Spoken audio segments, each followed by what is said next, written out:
అందులో ఇదే చంద్రబాబు ఫోటో, ఇదే దత్తపుత్రుడి ఫోటో.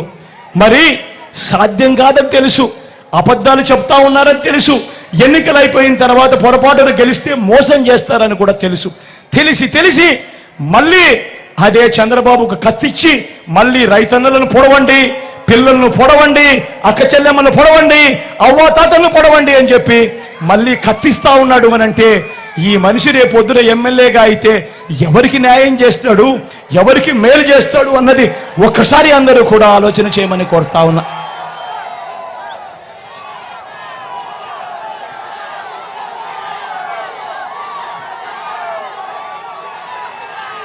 ప్రతి ఒక్కరిని కూడా ఆలోచన చేయమని అడుగుతా ఉన్నా.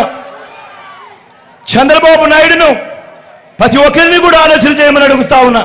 ఇదే దత్తపుత్రుడి గురించి మాట్లాడుతూ మహిళలు ఈయన నమ్మే పరిస్థితి ఉంటుందా అని అడుగుతా ఉన్నా.